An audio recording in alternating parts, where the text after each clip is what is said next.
Nou, dit is rarig vir my wonderlik om te sien en te hoor hoe mense weer opgewonde raak oor die Bybel. Want julle, ons het te make met die woorde van God. En hoe bevoorreg is ons nie dat die Here op so 'n direkte manier sy wil aan ons wil bekend maak. Nou julle, ek is vas oortuig, die Bybel is waarlik 'n wonderwerk. 'n Wonderwerk, en ek sê dit nie ligtelik nie. Eerstens is daar die wonderwerk van sy oorsprong. 66 boeke, geskryf oor 'n tydperk van ongeveer 1500 jaar. Geskryf op 3 verskillende kontinente, 13 verskillende lande, deur ongeveer 40 verskillende skrywers van verskillende agtergronde, en nog steeds kombineer dit as 'n letterkundige meesterstuk met een sentrale tema. En wat is dit? Dis dat God met ons 'n verhouding wil hê deur Jesus. Tweedens is daar die wonderwerk van sy bewaring. Nou julle, deur die Here se beskikking het hy die boeke geïnspireer. En hy het hulle bewaar totdat hulle bymekaar gemaak is en voltooi is tot die kanon wat ons ken vandag. En ons het gesien ook dat deur geskiedkundige feite, argeologiese ontdekkings, dat die Ou en die Nuwe Testament het akkuraat behoue gebly, tot en met die vertalings wat ons het vandag. Julle, ek wil hê julle vanoggend besef, eeue het gekom en gegaan. En die woord van God het nog steeds akkuraat behoue gebly. En ek wil graag met julle 'n quote deel van John Cummings, wat die volgende gesê het. Hy het gesê, the empire of Caesar is gone, but the word of God still survives. The legions of Rome are moldering in the dust, but the word of God still survives. The avalanches that Napoleon heaped upon Europe have melted away, but the word of God still survives. The pride of the pharaohs has fallen, but the word of God still survives. Tradition has dug for it a grave. Many a Judas has betrayed it with a kiss. Many a Demas has forsaken it, but the word still survives. Amen. Dan het ons die wonderwerk van sy sirkulasie. Die Bybel is nie net die boek van die maand nie, dit is die boek van die eeue. En geen ander boek, julle kan gaan kyk, daar's geen ander boek wat soveel aanvalle, soveel minagting, soveel verwerping deurgegaan het as die Bybel nie. Maar is die snaakste ding. Hoe meer dit verban word, hoe meer versprei dit. Nou Voltaire, baie van julle weet hom, hy is 'n Franse skrywer, filosoof en 'n baie bekende ateïs. Hy het gelewe in die 1700s en hy het die volgende statement met baie braafheid gemaak. Hy het gesê, in 100 years, the Bible will be a forgotten book, only to be found in museums. En 100 jaar later was Voltaire al klaar dood. En sy huis was gekoop deur die Geneva Bible Society, waar hulle die Bybels gedruk het en versprei het. Nou dis die ironie. Dit is ons humor van die God wat ons dien. Nou julle, die Bybel bly nog steeds die topverkoper van alle tye. Volgens skatting is daar ongeveer tussen 5 en 7 biljoen eksemplare van die Bybel gedruk, gedeeltelik of in die geheel. Dit is ten minste 6 keer meer as die aantal eksemplare van 'n publikasie wat die tweede grootste verspreiding is. 6 keer meer. Dit is die Bybel wat ons in glo. Nou die Bybel in sy geheel of gedeeltelik is ook al in meer as 2400 tale vertaal. 2400 tale. En ten minste dele van die Bybel is beskikbaar in tale wat 90% van die mensdom kan verstaan. En nog steeds is daar mense wat letterlik hulle lewe sal gee om seker te maak die Bybel bereik 100% van mense. Dat elkeen toegang het tot die woord van God. Maar die wonderwerk wat ek vandag met julle oor wil praat in detail, is die wonderwerk van die vervulling van profeseë in die Bybel. Daar is geen ander boek in geskiedenis wat dit al ooit gewaag het om die toekoms te voorspel soos die Bybel dit doen nie. Sonder dat dit verkeerd bewys kan word nie. Sonder dat verkeerd bewys kan word nie. Nou die profeseë in die Bybel is baie akkuraat, dit is baie spesifiek. En waar daar ook al ander mense was wat voorspellings probeer maak het, wat wel waar geword het, sal jy vind dat daai profeseë is dikwels baie onduidelik en is baie vaag. Maar die voorspellings wat die Bybel maak oor spesifieke gebeurtenisse, is gewoonlik in detail en is jare, selfs partykeer eeue voor die tyd neergeskryf. Nou daar is omtrent 2500 profeseë in die Bybel, waarvan 2000 van hulle al klaar vervul is. Presies soos dit beskryf is. Presies. Nou die kans dat net een van hierdie profeseë toevallig tot vervulling sal kom. Een van die profeseë, toevallig, is 1 in 10. Maar die kans dat al die profeseë tot vervulling sal kom, sonder enige afwyking, is 1 in 10 tot die mag 2000. Dis 2000 nulle, by the way. Nou ek wil vandag net 'n handvol van hierdie profeseë wat al klaar tot vervulling gekom het met julle deel. Onthou daar is 2000 van hulle, gaan nie deur almal kan gaan nie. Net 'n handvol wat ek vlugtig vandag vir julle wil noem. En ek wil hê julle moet hierdie verwysings neerskryf en gaan ondersoek dit hierdie week. Die eerste profesie wat ek met julle wil deel is een wat deur Moses en Jeremia gegee is. Moses en Jeremia het geprofeteer en voorspel dat die Joodse nasie 2 keer verower sal word. En dat die Jode weggevat sal word as slawe. Okay? Die eerste keer sal dit gebeur deur die Babiloniërs vir 70 jaar en dan deur die Romeine. En by the way, Jesus het ook die tweede ene voorspel en oorgeprofeteer. Okay. En alles het akkuraat tot vervulling gekom. In 586 voor Christus was hulle die eerste keer verower en weggevat as slawe.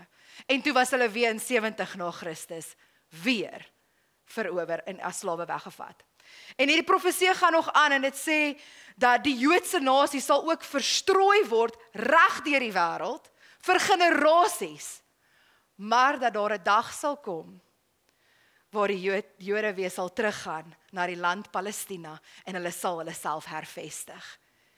En dit is besig om nou tot vervulling te kom. So hierdie profeseë strek oor 3500 jaar tot die vervulling wat ons nou voor ons oë sien. Nou vir die van julle wat die profeseë wil gaan lees, die eerste van Moses kan ons vind in Deuteronomium 29. Die een van Jeremia kan ons vind in hoofstuk 25 vers 11 en dan waar Jesus geprofeteer het, vind ons in Lukas 21 vers 23 tot 24. Alles het tot vervulling gekom. Dan die tweede profesie, Joshua, nou julle weet hy het Jerigo ingeneem, maar Joshua het ook 'n profetiese woord gehad. En hy het geprofeteer dat Jerigo weer sal herbou word, maar deur een man.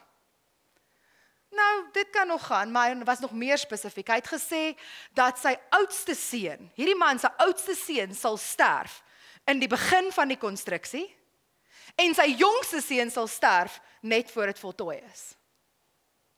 5 eeue later het hierdie profesie tot vervulling gekom in die lewe en familie van 'n man met die naam Heel.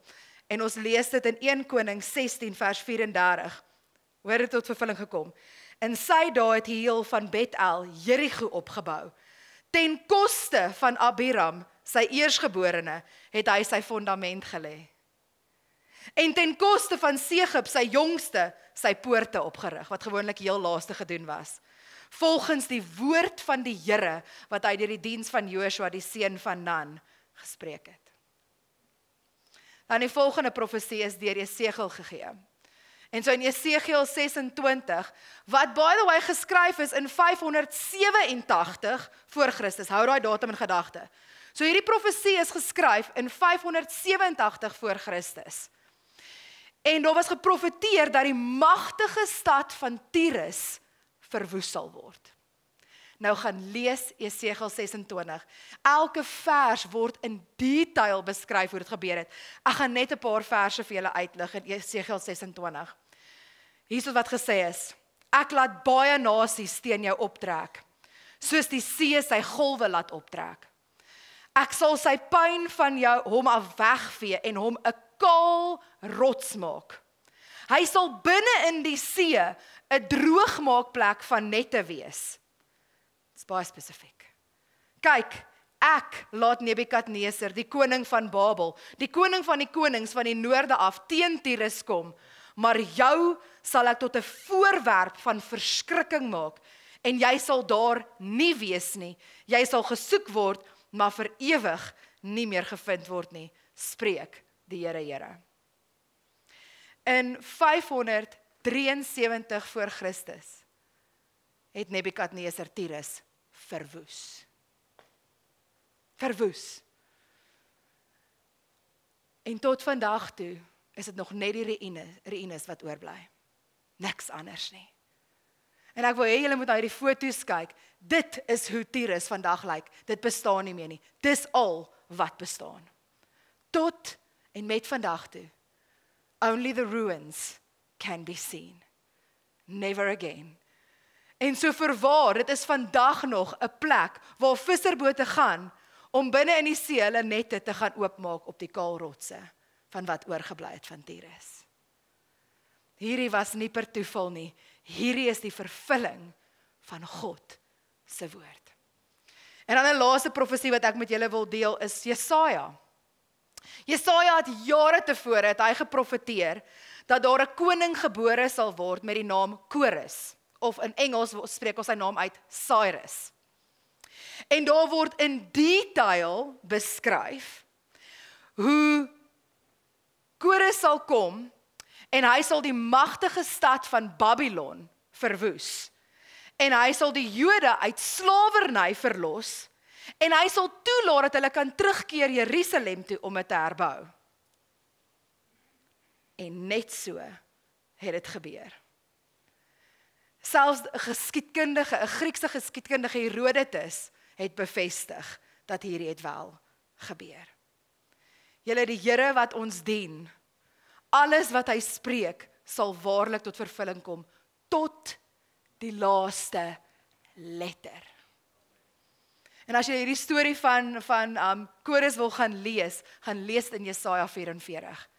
Daar word in detail bespreek hoe hy Babylon gaan verower. En gaan kyk na die geskiedkundige boeke. Maar Jesaja 46 kom die Here en hy sê hierdie wonderlike woorde. Hy sê, ek wat van die begin af die afloop aankondig, van lang gelede af, dit wat nog nie gebeur het nie, is ek wat sê, my raadsbesluit sal standhou. Alles wat ek wil, sal ek uitvoer. Dis die Here wat ons dien. 'n Here wat nie teen sy woord kan gaan nie, maar wat elke woord tot vervulling sal bring. En dan wil ek graag afsluit vandag met al die profesie, wel ek gaan nie al die profesie oor Jesus doen nie.